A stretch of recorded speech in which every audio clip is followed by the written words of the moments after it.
Olá, nessa aula vamos iniciar o estudo do solo, falando sobre sua definição, sobre as suas funções e sobre os processos de degradação do mesmo. Primeiro, vamos definir o que vem a ser solo. De acordo com o vocabulário de ciência do solo da Sociedade Brasileira de Ciência do Solo, solo seria material mineral e ou orgânico, ou seja, não é só mineral, não é só orgânico. Ele é inconsolidado, ele não é consolidado como uma rocha. Ele está na superfície da Terra, ele não está no fundo do oceano, nem a 3 quilômetros de profundidade dentro da crosta do planeta. E que serve como meio natural para o crescimento e desenvolvimento das plantas terrestres. Bem, mas por que as plantas terrestres se desenvolvem no solo?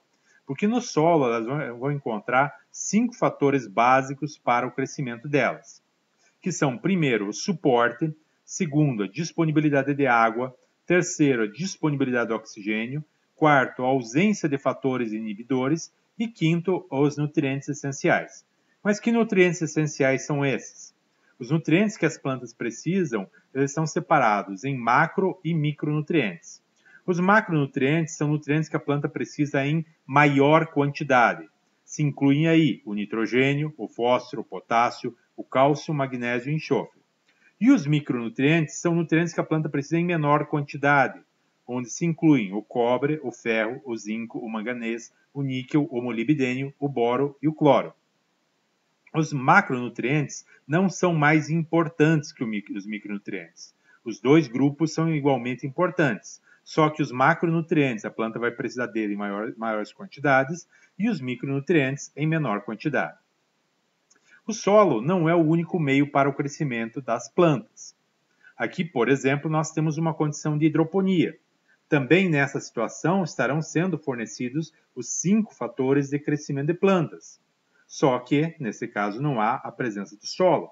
A mesma coisa em um outro processo chamado de aeroponia, no qual também serão fornecidos os 5 fatores de crescimento de plantas, mas não estará sendo utilizado o solo para o crescimento vegetal. Mas não somente em meios artificiais que as plantas podem crescer sem solo, também em situações naturais.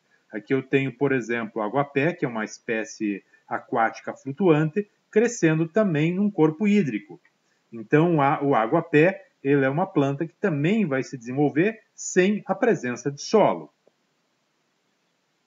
Outra definição de solo que está no Dicionário de Ciência do Solo da Sociedade Brasileira de Ciência do Solo é esta que vai falar que solo ele é mineral, não é consolidado e ele é influenciado por fatores genéticos e ambientais do material de origem, do clima, dos organismos, da topografia durante um determinado período. Esses aspectos que estão indicados aí negritados são justamente o que nós chamamos de fatores de formação do solo. Os fatores de formação do solo, eles atuam na formação do solo, produzindo no final algo que é completamente diferente do material de origem. Então, se o solo é formado a partir de uma rocha, o solo não é simplesmente aquela rocha moída. O solo é algo bem diferente daquilo, porque além do material de origem, também vai influenciar na formação do solo o clima, os organismos, a topografia e o tempo de formação. Então, o solo é algo singular na superfície dos continentes, que é bem diferente do material de origem que lhe deu origem. Bem, os solos apresentam distintos atributos físicos, químicos, biológicos, mineralógicos, morfológicos. Não por acaso, só o Sistema Brasileiro de Classificação de Solos tem quase 1000 solos classificados. Então, é uma diversidade muito grande de solos, em função de que há uma diversidade muito grande de fatores de formação do solo que levaram esses solos a terem diferentes atributos. A pedologia é a ciência que estuda o solo em todos os seus aspectos, e o pedólogo é o profissional que vai estudar o solo. O solo devemos entender que ele é um componente dos sistemas terrestres, tão importante quanto o ar, a água, a fauna ou a flora. O solo está em contínua relação com os demais componentes ambientais, quer seja em ambientes cultivados ou antropizados, quer seja em ambientes naturais. Mas quais são as funções do solo para o ser humano? Nessa figura, nós percebemos que existem várias funções do solo para o ser humano, como, por exemplo, sequestro de carbono, a purificação da água, a regulação de enchentes, a habitat para organismos, enfim, a própria regulação do clima, na medida que está envolvido com ciclos da água e ciclos do carbono. Enfim, o solo tem várias funções para o ser humano. Vamos detalhar algumas delas. O solo serve como habitat natural para o desenvolvimento de macro e micro-organismos. Então, desde bactérias, fungos que nós nem enxergamos, até organismos macroscópicos, como as raízes das plantas, insetos, que estão lá no solo. Então, o solo, ele, na verdade, é a casa, digamos, a morada de uma grande quantidade de organismos vivos. Há uma quantidade muito elevada de organismos vivos que vivem no solo. E não só isso, é um reservatório genético também. Se, por exemplo, uma floresta for derrubada, algum tempo depois, é claro que não vai recuperar toda aquela situação que existia originalmente, mas há uma recuperação da vegetação, pois o solo ele é um reservatório de sementes, de raízes, de rizomas e outros materiais que podem ajudar a recompor aquela vegetação. O solo também é substrato para a produção de alimentos e biomassa, quer seja cultivos agrícolas, quer seja pastagens para produções animais, quer seja produções florestais, são todos produtos que vão sair, muitas vezes, do cultivo nos solos. O solo também está envolvido em vários ciclos, né? Está envolvido na filtragem de armazenamento e transformação da água, do carbono, dos nutrientes e poluentes. Então, vários ciclos biogeoquímicos passam pelo solo. Ciclo do nitrogênio, do potássio, do fósforo, do carbono, da água. O solo, por exemplo, é um importante repositório de carbono. Então, na medida que o solo está armazenando esse carbono, ele não vai para a atmosfera, contribuindo, é claro, para problemas como o efeito estufa. O solo também é matéria-prima para construções, utensílios, artesanato e até mesmo energia. Tem lugares onde a turfa, que são solos com elevado teor de carbono, eles são queimados para a produção de energia. Então, notem que os solos têm bastante utilidade no nosso dia a dia. Os próprios telhados de nossas casas, as paredes de nossas casas podem estar sendo construídas com tijolos, telhas feitas a partir de solo. O solo também é substrato para obras civis. Então, residências, indústrias, rodovias, etc., são muitas vezes construídas sobre o solo. E, portanto, ele é um substrato para essas atividades. O solo também é um reservatório de patrimônio arqueológico e paleontológico. O trabalho do arqueólogo, em grande parte, se dá no solo, porque ele armazena justamente vestígios de civilizações anteriores à nossa. Também é um reservatório paleontológico. Aqui, por exemplo, nós temos uma paleotoca, que é uma toca, digamos assim, feita por uma preguiça gigante, um animal que não existe mais hoje, mas a sua toca está lá preservada dentro do solo. Infelizmente, apesar de ser muito útil para nós, o solo está sujeito a vários processos de degradação, como veremos a seguir.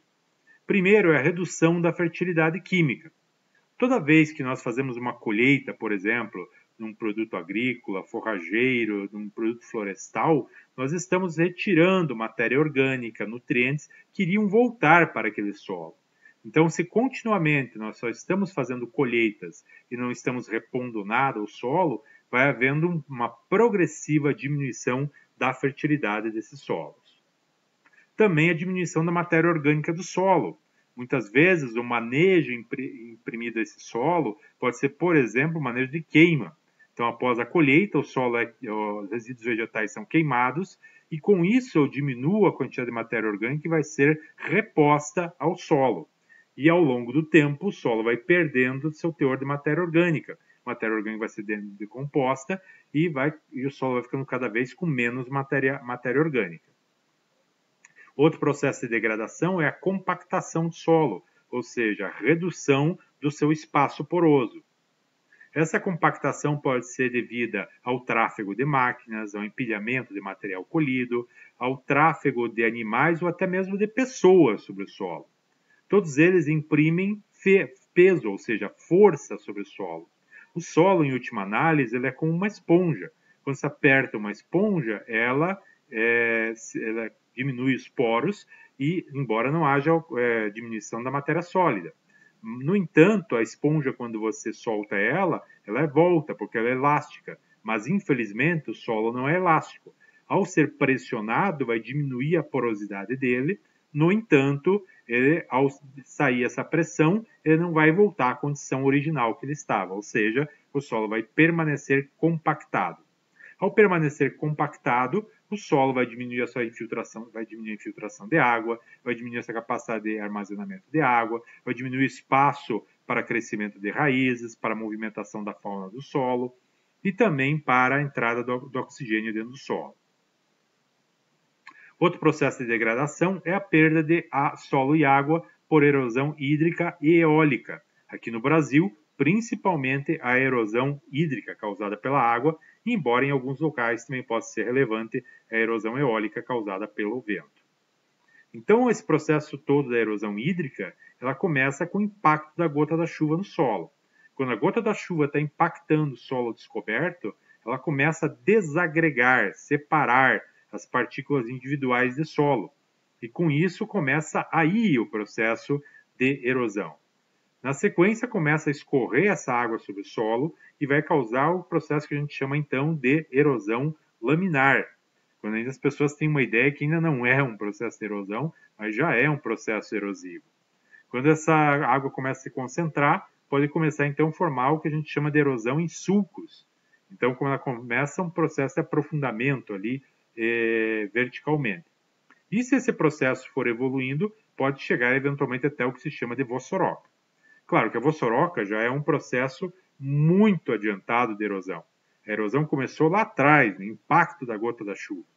Então, se não há o impacto da gota da chuva no solo descoberto, a gente não vai chegar no final nesse processo, que já é o processo final, o processo já extremamente adiantado da erosão. Não só esse solo perde sedimentos, partículas, como essas partículas podem acabar caindo aonde? Nos cursos hídricos. E lá nos cursos hídricos, como rios, lagos, o próprio oceano, isso vai causar o quê? Assoreamento.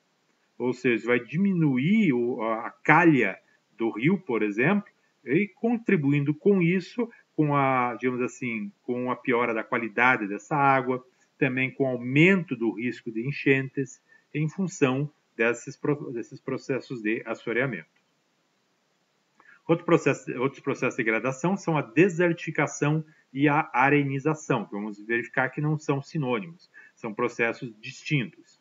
A desertificação ocorre normalmente em ambientes áridos e semiáridos, onde, devido a um manejo inadequado do solo, por exemplo, com um excesso de pastoreio, você pode levar a essa degradação. Então, a desertificação é um processo ocorrente em áreas áridas, semiáridas. Já a arenização, ela ocorre até em áreas úmidas.